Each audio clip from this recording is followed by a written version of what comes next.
does, and I've actually tried because my brother's really into it. But I feel like it suffers. It suffers the same curse any other CW show is. It's kind of for girls, in my opinion. Like I'm watching it with my brother, and I'm like, there has to be a scene in every episode where this motherfucker is just, down his bat cave, in his arrow cave, and he working out. Yeah, there has to be. And I'm just like, eh. They kind of faded away from that second season.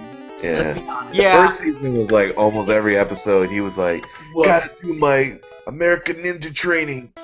I was gonna say, I admittedly didn't watch a lot of episodes. I only watched a small handful, like 3 or 4, so I can't really say too much. But I was kind of like, I don't know. That definitely got better. One, but it got a lot better. Yeah, with the Flash and stuff popping in, I might, kind of go back and check it out. So it's worth it. I feel like that's where DC kind of should, instead of trying to fight Marvel, which in my opinion is a losing battle, I feel like they should try and focus more on just taking over the TV. It's something that works for them. It's kind of funny, like, in terms of, like, Marvel has a really good stance and, like, they really built their, like, Marvel Cinematic Universe really well. Like, they really took a shot and it worked for them. But, like, DC's always been good in terms of, like, their DC animated shows. And then now, like, especially, like, their TV shows, like, you have Arrow, The Flash, The Gotham Show on Fox. Yeah, I forgot about that one. That to come out. Constantine. Awesome. Yeah, that looks amazing too. Constantine on NBC is gonna be soon too. And they're talking about adding like a lot of characters to the Constantine show. Like they said, the Spectre is gonna be in it. Yeah. Oh shit. Yeah, Solomon Grundy. Yeah. And then. Which they already teased that in Arrow. And Dr. Fate. Yeah. So like. Yeah, they're like going fucking. They're kind of connecting shit up in TV shows too. That's cool. Yeah. Well, yeah, and now the big thing, season 3 in Arrow, looks like we're gonna finally see Raish. Yeah. That's pretty cool. I like that. Yeah, like especially for me, like fucking comic book nerd I am. Like watching season 1 and 2, like they really do like a lot of like fan service in terms of like dropping little hints, but then like they kind of follow through for the most part. Like I remember Smallville, as like cock teasing the show that was, they would like drop like a name and then never follow through with like anything. It was just like a mention. They're like, Cord Industries, could that be the Blue Beetle? We don't know. And then like never anything happens. Never heard of it again. You ever heard of a place called Gotham? You should go there sometime. Yeah, shit like that. Yeah. Well, I remember that they were like, I was looking at the movies. Like, I remember like, Batman Forever. Like, there's that other guy in Metropolis. They just mentioned that. And then like nothing ever comes from it ever. Did they do that? I don't remember that. Yeah, they give you that cock tease. It's like, oh my god, they mentioned Superman. Yeah, that's really fucked up. Yeah. Hey, at least we're getting it finally. Did you see the Comic-Con footage for that, Jason? Do they have kind of like a teaser trailer for it? Is it the Superman versus Batman stuff? Yeah. No, I haven't seen it yet. I'm sure Jack saw it, right? Yeah. It was sick, I thought at least. You guys think, in all honesty, that that's gonna kind of be like them striking lightning with their series by doing all this stuff? You think it's too many superheroes? Like in the movie? Yeah, I feel like the first announcement, Batman versus Superman, like, alright, this is pretty interesting. But now how they're kind of almost trying to be like, let's set it up for Justice League, I'm like, I don't know, man. I don't know. It all depends on like how they work it out. Like the fact that like it's essentially going to be 3, like Batman, Superman, and Wonder Woman.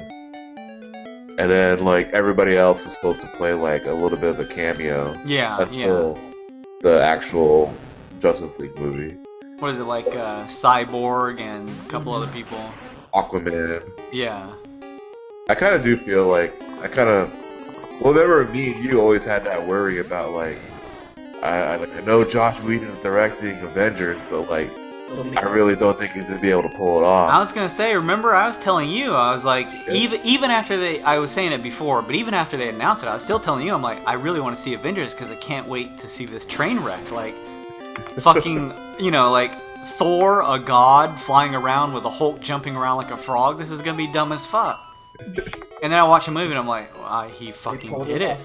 Well, that's honestly, that's my other worry too about DC's film, is DC seems like they're trying to pivot it much more serious. At least it seems like. Similar to their Superman movie. And I'm like, I don't know. That's what made Avengers work so well, is they kind of were like, let's have it be serious, but it's also fun. It was like a comic book. Yeah, exactly, yeah. I would say almost every Marvel movie is like that. They're kind of really kind of like, they get serious, but they're mostly like lighthearted. I was telling Sarah, because she didn't remember seeing, I don't think she's seen the second Thor. I'm like, man, that movie is funny as hell. It's pretty fun. Yeah, it's a solid movie, definitely. Yeah, they're kind of like, in terms of tone, they're kind of like almost like 80s movies in a way. Yeah. I remember that. I was telling her about the part where it was like the portals appearing everywhere and people were freaking out, and it was like this epic battle, and then they had that ditzy girl who's a friend of I don't know the character's name of the girl. Kat Dennings' character? Yeah, Kat Dennings, yeah. And she's like, it's all meow meow or whatever it is. Yeah, the hammer flew by. But I was like, that's exactly what this series is a super serious situation and then some funny shit in the middle. That's the thing though, like, I guess DC's trying to create their own voice. So they do like the extreme opposite in terms of like everybody's fucking dying in Metropolis. I have to say that Comic-Con teaser trailer was like really serious. Just imagine like that scene in Metropolis where everyone's fucking dying, and then like Kat Dennings pops in like, "Where's Mew Mew?" Like it would just be like, what the yeah, that'd be really fucked up. It wouldn't make sense at all. I think I'd be offended. Like that lady that's literally just got sucked up into the air and then throw it back to the ground. She's not nothing anymore, and you're talking about a fucking Mew Mew hammer. It pans by like a trampoline store. Okay, what the fuck are we watching right now? I hope it works, because I like the superhero stuff. Yeah, I mean, I'm kind of like getting a little burned out by it myself, but as much as I love like comic books and everything, I'm just kind of like, man, it is like fucking overboarding this shit sometimes. Yeah, I'll be honest with you, I feel like after, what is this considered, phase 2 right now? Yeah. I feel like once phase 2 has kind of wrapped up and we've had the Avengers 2, I kind of feel like I'll probably be at that point like, alright, how much more can we squeeze out of this? Like, it's been great. That's the other thing too, like, it's been great. So I get fearful because they're like, they're gonna keep going until they run it to the ground. Yeah. That was kind of like when they were like announcing their like phase 3 projection. It was like movies until like 2019. I think they have plans for. That's crazy, right? Yeah, like I was thinking like fucking 5 years from now, like I'll be 33, still waiting to find out. It's kind of like almost like the Star Wars movies now, like 2016, 2017, 2018. Although, I'm going to be completely honest with you, I'm really excited for that. Well, I'm actually going to tell you what I'm going to do for Star Wars. I think this movie is going to be ruined, and everyone's going to hate the new Star Wars movie because every single fucking detail is going to be picked apart and put online. So what I'm going to do is I'm going to do my best not to look at when that first big trailer comes out for Star Wars, I will not watch it. I want to walk into this new Star Wars movie completely blind and see if I just enjoy it with a fresh perspective. That's my plan. I was kind of like the only thing I've ever the only detail I've read was one when they announced the cast, and then 2 Harrison Ford like fucking getting hurt. Yeah. That was about it. Like I'm kind of like on the fence. I do like J.J. Abrams. I think he's a good director. Me too. Yeah. But, and I kind of the other thing. He also did the second Star Trek though, so. Yeah. The other thing I liked that was like he was trying to do more like practical effects. Yeah, I remember reading that piece. Yeah, that wasn't really like any spoiler stuff, so I was like, that's pretty cool.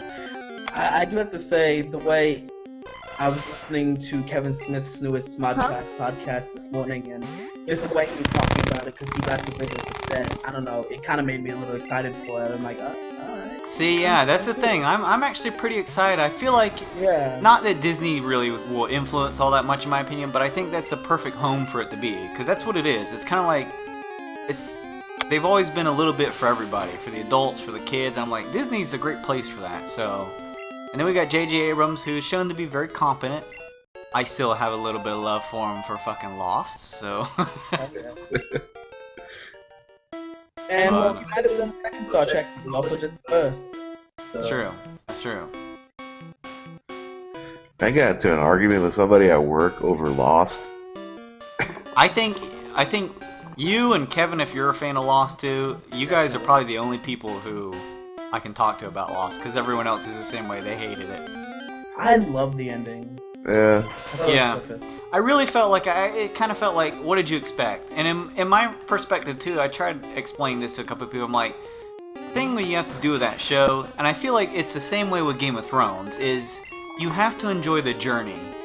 Like with Game of Thrones, I'll be honest with you, I don't care what the end is to it is. I don't want it to end. For me, it's all about this journey. I'm enjoying it right now, so it's great. Yeah. Yeah, like it's kind of like, I guess we all had the same perspective. I'm like, we all wanted to see what happened to the characters. Like the ending, like I guess when you say like Game of Thrones, like everyone wanted to wonder like who ends up the fucking king or queen of King's Landing. But like ultimately, like I really don't give a shit. I just kind of like, oh, I wonder what's gonna happen to Oberyn. And then, like, me too. Yeah. Crushed. And, like I wonder what's gonna happen to Stavros, Tyrion, and like all the other people. Like that was the same thing with Lost. Like I always was kind of curious to see like, oh, what's gonna happen to Jack at the end, and what's gonna happen to like, is Kate gonna die? Like I hope she, yeah. Which I thought they all got great send-outs too. I mean, what a fucking hero Jack turned out to be. I'm like, man, I want to be like Jack. What a badass. Jack says that every day. Yeah. The other thing too is it's like you can like, even if you didn't enjoy the ending, I still feel like you should really think about it and say, listen, the ending wasn't your favorite, but that show still provided you literally like years of entertainment. The show as a whole, yeah. I remember when that show first came out, but like the second season, like all these like fake sites were popping up. Where like Dharma. Yeah, like there was a lot of those, and like transmission signals for like the numbers. Oh, like there's a lot of just like stuff people made, and like all the theories behind the show. Yeah, see, that's fun, man. That was a fun time. Yeah. It was kind of like X-Files back in the day. Yeah. All the like little theories people try to like come up to see what was going on. Like that was kind of like the fun behind it. Like, and I think that's why a lot of people got pissed off, because a lot of those people who were like more a little hardcore about it really wanted like this grand payoff, and like they never got it. And I was kind of like, I was already kind of like, I already know like they can't answer all these questions because they kind of wrote themselves into a spot. And I'm like, well, at this point, I just want to know what happens to them. And I even felt like we went through that where people kept demanding to have answers, and then we got the answers in that really retarded episode with the fucking mom and the two kids that revealed almost everything, and everyone hated it. And I'm like, what the fuck do you guys want? What do you want? They gave it to you and you're still complaining. What do you want at this point? I'm like, doesn't that teach you that sometimes things are better left, like to your interpretation or unexplained? Mm-hmm. It's a very much satisfy me now type nation, man. I know, it's fucking ridiculous. Yeah, because it's definitely about the journey. I agree with you, Jason. Like the journey of each character. Yeah. Story. That's what I'm doing with Game of Thrones. I'm like, I don't know if it's gonna get shitty. I'm just enjoying it now. Like I can look back and say, man, the past 3 years, Game of Thrones has been fucking kick-ass. Definitely.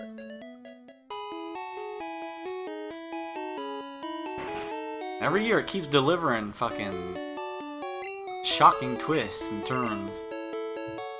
Too, it's one of those shows, unlike most shows, where like the big episode of the season isn't like the last episode. Yeah, I like that they do that. They'll give you something big as a penultimate episode, and then they use kind of the last episode to kind of wrap things up. That's actually pretty smart, I think. Yeah, I like that. Instead of just shoving shit in like that last hour that they have. So everything happens now. Yeah. I like how they went for like the fucking metal giants in episode 9. Yeah. When I saw the giants, I was like, man, this is like out of a cover of like, what's that old school like, heavy metal? There you go.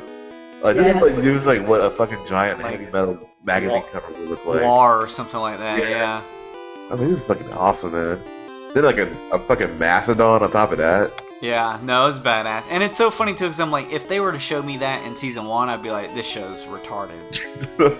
And now I'm watching this and I'm like, this is badass. Like, they did a great job of slowly kind of revealing more and more magic. Which I guess is part of the story, since the dragons are back, like magic is slowly becoming more and more powerful. Yeah, along with the White Walkers and now the children and whatever, it's like...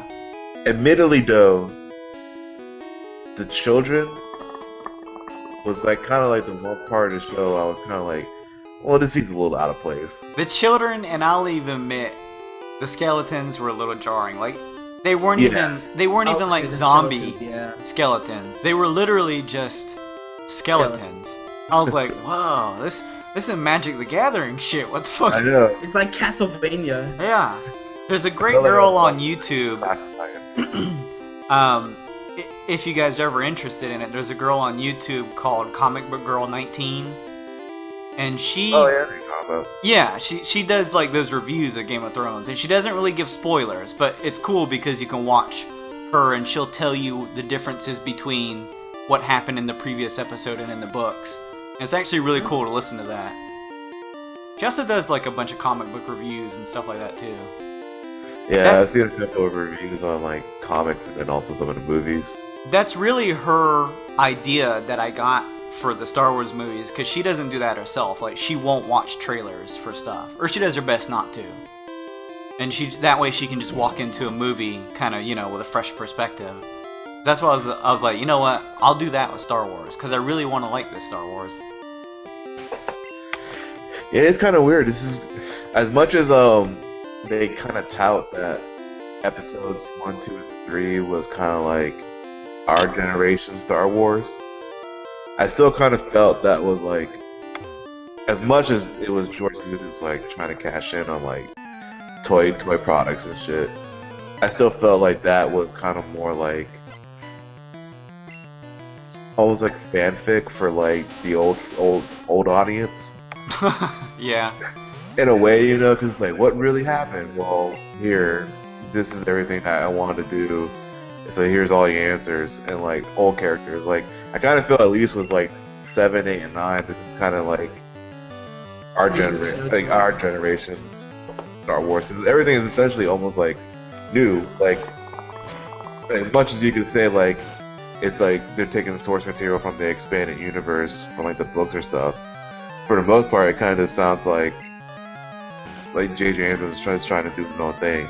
And the fact that it is a Star Wars movie where Lucas isn't directing or writing, it's just like completely new people altogether. Or at least for the most part. New eyes.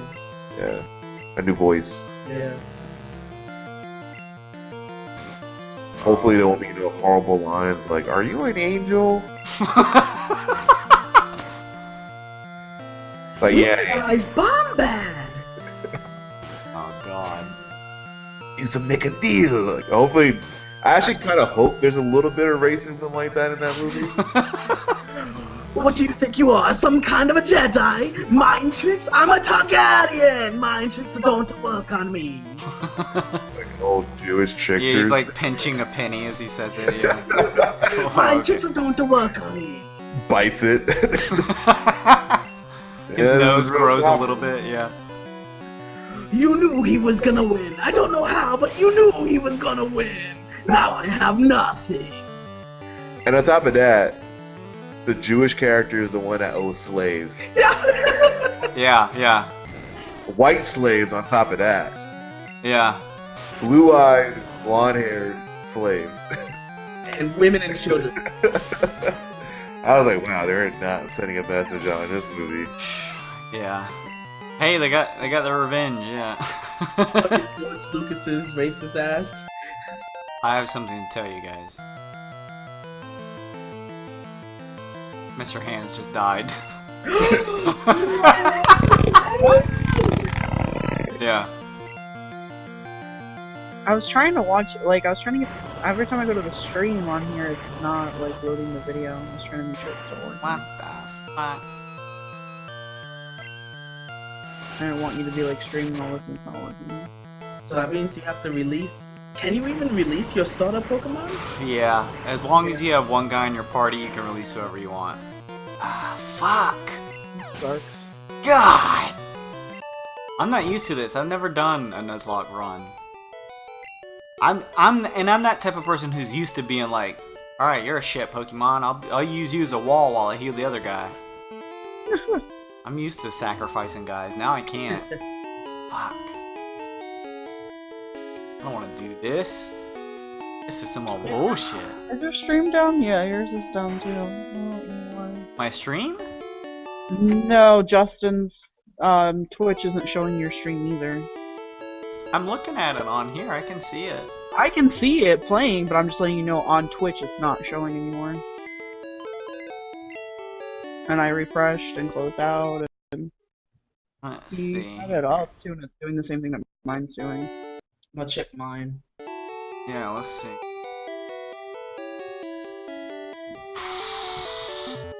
Yeah, let's make sure it's going before I release this little asshole. Is it showing that I'm like live and everything at least? It says live. Yeah. Is it going? Yeah. It's not going on Justin. Oh, it's running for me now. Oh yeah, I hear it on somebody's. I hear it. It's running on my Twitch app. On your app? But what about the website? I don't know. Hmm. Mmm. Let me just see. Sounds like somebody's trying to sabotage you. I know. Oh, It just shit. popped up now. I see it here. Yeah. It's not going on. Let me see mine. Let's see. Mike the Sharp asks, "What emulator are you running?" This is this is VBA, and I'm running a Mine loaded finally. what do I want to call this? This is just a Pokemon Red and Blue ROM, but it's been Altered. I guess hacked or altered I by guess hack. by a randomizer that makes literally everything random, pretty much. And the idea is we're just trying to do like a Nuzlocke run using all the random stuff. So, like my starter Pokemon is Mr. Mime, so it's kind of weird. Was Mr. Mime. Should have named him Mr. Bojangles. Like an old time fucking. Yeah. Shiny shoes. Oh fuck! You can't. Hey, listen, you can't do that on Twitch. Oh. This is the internet. People fucking get offended at the drop of a fucking hat. Yeah. My bad. Oh shit. No, I still will. Fuck it. This is God mode. What do I care? I was gonna say, you can't associate that shit with God mode. Last time I checked, That smut. guessing there's 3 Spanish people here. I'm not sure about that. That equals enough minority to like make some comments. Yeah. Hey, I got friends. They're right here. Use that line. They're right here, though. Literally. They're all right here, man. All right, Mr. Hands. Been fun.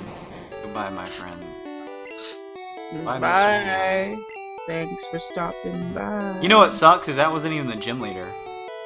Yeah, no, that was just the trainer in the gym. That's some fucked up shit. God. Sucks. Oh, he says he has a hacked version of Light Platinum for his phone. That's pretty badass. That's sweet. guy's a badass.